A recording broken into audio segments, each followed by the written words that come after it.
Welcome to my video channel. I am the commander. My name is Francis.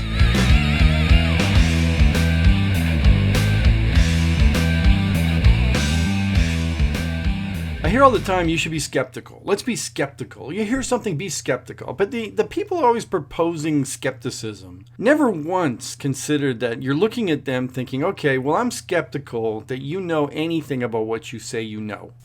But before you think this is a rant against skepticism, it's not. Skepticism serves a very important purpose to help us to evaluate what's true or not, or who we can trust. The scientists and atheists love to pretend they're the most logical. If they were truly logical, they would at least allow that in the human heart, we want things to happen a certain way, even when they don't. So you prove it to me that there's nothing after life. Okay, I can. All right, fine. Prove to me that everybody who's ever had a near-death experience and they see the white tunnel or they meet people they know and they come back and they tell everybody, prove to me that all those people are insane. Okay, you can't. All right, so let's go to the other thing. Let's go to the doubt that Jesus was born, that Jesus Christ existed. It's a great position to hold because you can't prove it either. However, there's multiple witnesses that have written books and letters and stuff about this Jesus, and they were closer to the birth date recorded on the calendar for him. So by proximate knowability, which is a scale of the value of information assessed by police and military units, right? Proximate knowability means somebody that's closer to an event that occurred is more reliable than somebody who's across the continent or across the world who says, you know what, it didn't happen. Well, how the hell would you know?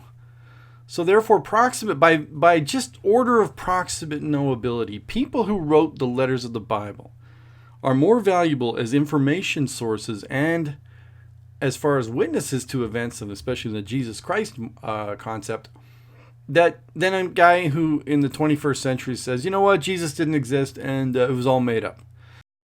A healthy skepticism is important for you to evaluate who's talking to you.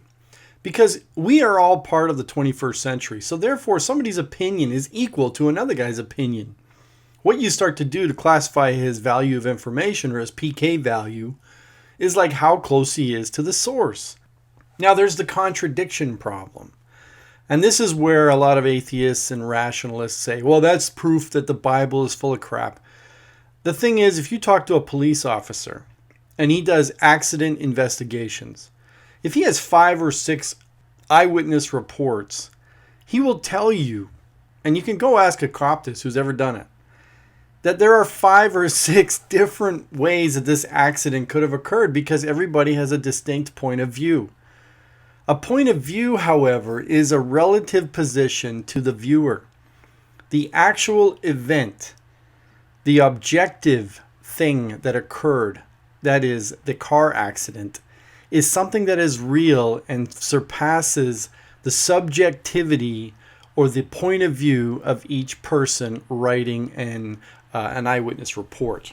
Okay, so what the police officer has to do is then try and reassemble the accident in order to correctly assess blame and responsibility, etc., etc. Okay, so that's what they do with accident investigations. So the argument against the Bible as valuable eyewitness reports or letters recorded by people who were close to the time of Jesus, you know, that all those contradictions prove that it was a waste of time and it's all a big fat lie.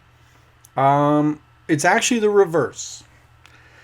The contradictions prove that multiple people are writing down what they remember or what they know in their own way. That's all they're doing.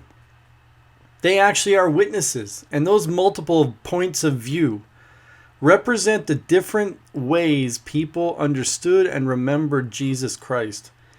And that's what you got to remember when you're reading the Gospels. Certain people remember certain things differently. Ask a group of kids who broke the vase in the living room. If there's 5 kids, there'll be 500 stories, let alone 5 stories.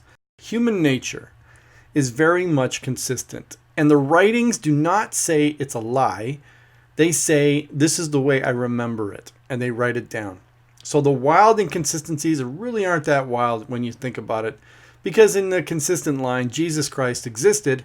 He did these miraculous things, and these guys recorded it. Some recorded more than not. Some might have known his mother more, which is what the Gospel of John sort of reflects, that because when she came to live with him, she would tell him more things about what Jesus said and what he did and what he meant. So that's why you got to understand the value of information, the PK value, the proximate knowability. Remember that scale when you start to assess information or opinions that are given to you by whoever, including myself. All right, so in the next one, we're going to talk about Jesus Christ, a man's man. We're going to go right into the time of Christ as though you were just a witness to see this guy walk around and talking and see what it's all about.